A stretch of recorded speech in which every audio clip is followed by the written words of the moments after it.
नमस्कार, कोडवर्ड संवाद में आपका स्वागत है। हम लोगों की आवाज रमेश पटेल।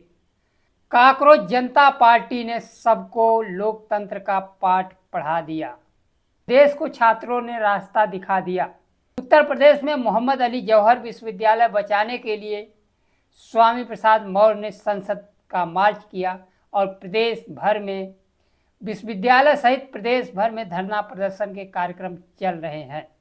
समय के साथ खबर पाने के लिए चैनल को सब्सक्राइब करें। नमस्कार, खबर विस्तार से। अपनी जनता पार्टी के राष्ट्रीय अध्यक्ष स्वामी प्रसाद मौर्य ने समर्थकों के साथ विधानसभा का मार्च किया। स्वामी प्रसाद मौर्य ने जौहर विश्वविद्यालय बचाने और प्रदेश के बंद सरकारी स्कूलों को दोबारा चालू करने की मांग को लेकर सड़क पर उतर गए। उन्होंने योगी सरकार पर शिक्षण संस्थानों को निशाना बनाने का आरोप लगाया। प्रदर्शन में शामिल प्रदर्शनकारियों को संबोधित करते हुए उन्होंने योगी सरकार पर शिक्षण संस्थाओं को निशाना बनाने का आरोप लगाया तथा लाखों छात्रों का भविष्य प्रभावित हो रहा है। उन्होंने आरोप लगाया सरकार रामपुर के जौहर विश्वविद्यालय को ध्वस्त करने की साजिश रच रही है। उन्होंने दावा किया कि उत्तर प्रदेश में 1.5 लाख सरकारी विद्यालय बंद किए जा चुके हैं। सरकार गरीब और कमजोर वर्ग को शिक्षा से दूर करना चाहती है। उन्होंने मांग की विद्यालय को पुनः बंद पड़े विद्यालय को पुनः चालू किया जाए और जौहर विश्वविद्यालय के ध्वस्तीकरण को रोका जाए। स्वामी प्रसाद मौर्य और उनके समर्थकों को विधानसभा की ओर बढ़ने से रोक दिया गया। विश्वविद्यालय बचाने और बंद पड़े स्कूलों को जब तक दोबारा चालू नहीं किया जाता आंदोलन जारी रखने की बात कही। वहीं जंतर मंतर पर प्रदर्शन कर बड़ी जीत हासिल करने वाले सीजेपी प्रमुख अभिजीत दिपके ने कहा, पिछले 10-12 वर्षों से जनता को केवल हिंदू मुस्लिम में उलझाकर असल मुद्दों से ध्यान भटकाया गया। जौहर विश्वविद्यालय के ध्वस्तीकरण के आदेश के बाद उन्होंने कहा कि शिक्षण संस्थाओं और छात्रों के भविष्य को प्राथमिकता दी जानी चाहिए। कांग्रेस पार्टी के प्रदेश अध्यक्ष अजय राय ने आजम खां के घर पहुंचकर उनकी पत्नी तथा पूर्व सांसद तजिन फातिमा और बेटे से मुलाकात की और वह जौहर विश्वविद्यालय भी गए और वहां छात्रों के बीच बैठकर भरोसा दिलाया कि कांग्रेस पार्टी उनके साथ है, विश्वविद्यालय बचाने के लिए हर सहयोग करने को तैयार है। रामपुर विकास प्राधिकरण की ओर से विश्वविद्यालय के 40 में से 38 भवनों को ध्वस्त करने के आदेश के बाद छात्रों का विश्वविद्यालय परिसर में धरना प्रदर्शन चल रहा है। छात्र धरना प्रदर्शन कर ध्वस्तीकरण आदेश वापस लेने की मांग कर रहे हैं। यह केवल भवन का सवाल नहीं है बल्कि हजारों बच्चों के भविष्य का सवाल है। धरना स्थल पर आजम खां की पत्नी तजिन फातिमा भी पहुंची। छात्रों के आंदोलन का समर्थन करते हुए कहा कि सरकार विश्वविद्यालय को बर्बाद कर देना चाहती है, लेकिन ऐसा किसी कीमत पर होने नहीं दिया जाएगा।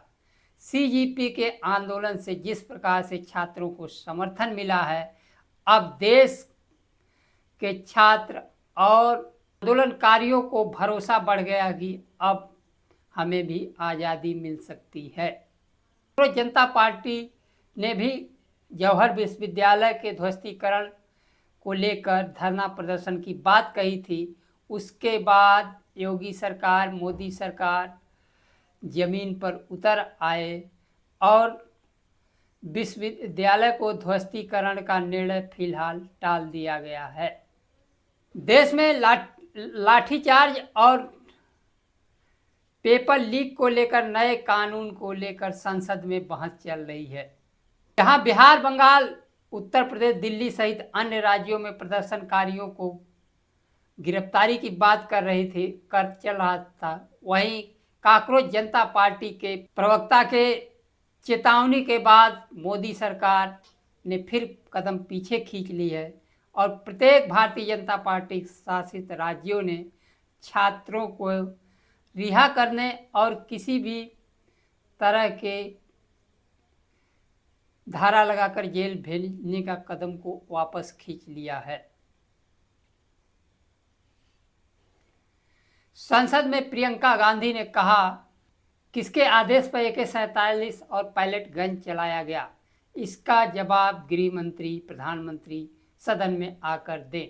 लेकिन गृह मंत्री प्रधानमंत्री सदन से नेताओं के डर से सदन में जाने से कतरा रहे हैं। समाजवादी पार्टी के राष्ट्रीय अध्यक्ष अखिलेश यादव ने कहा कि जो चंदा और चढ़ावा राम मंदिर का नहीं बचा सके वो पेपर लीक कैसे रोक सकते हैं। पेपर लीक तभी रुकेगा जब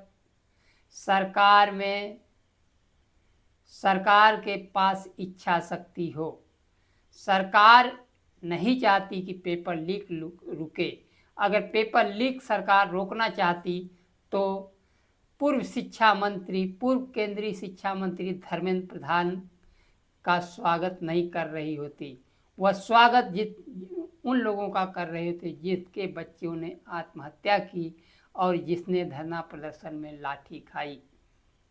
काकरोच जनता पार्टी को एक बार पुनः संपूर्ण आंदोलन करना ही पड़ेगा। काकरोच जनता पार्टी केंद्रीय मंत्री धर्मेंद्र प्रधान के इस्तीफे की बात तो मनवा ली, लेकिन बेरोजगारों के लिए पेपर रोजगार भी चाहिए। केंद्र सरकार करोड़ों नौकरियों को बचा कर रखी है, वैकेंसी नहीं जारी कर रही, उसके लिए वैकेंसी जारी करे। और इसके अलावा काकरोच जनता पार्टी के सर पर एक और बड़ा काम है, जिस केंद्रीय चुनाव आयोग ज्ञानेश गुप्ता ने जीते जी मुर्दा घोषित कर दिया है। इन मुर्दों को भी 1-1 करोड़ की सहायता दी जाए। पूरे देश में करोड़ों लोग ऐसे हैं जिनका SIR के द्वारा नाम काट दिया गया है और उनके नाम काटे गए हैं। इन ऐसे लोगों को भी 1-1 करोड़ रुपए का सरकार मुआवजा दे। पश्चिम बंगाल में तो 27 लाख वोटर ऐसे हैं जिनको कि सुप्रीम कोर्ट के न्यायाधीशों ने कहा था कि इस अगले में अपने मत का अधिकार प्रयोग कर लेना चाहिए। लेकिन जीते जी जिनको मारा गया वो मुर्दा बनकर टहल रहे हैं, ऐसे लोगों को भी 1-1 करोड़ का मुआवजा दे। यह जन आंदोलन से ही संभव हो सकता है, जिसका रास्ता काकरोच जनता पार्टी ने दिखा दिया है। किसी के मानवाधिकार, हक अधिकार संविधान द्वारा प्राप्त वोट देने का अधिकार को न तो चुनाव आयोग वंचित कर सकता है, ना ही सुप्रीम कोर्ट। आज के लिए बस इतना ही। नमस्कार। जय संविधान।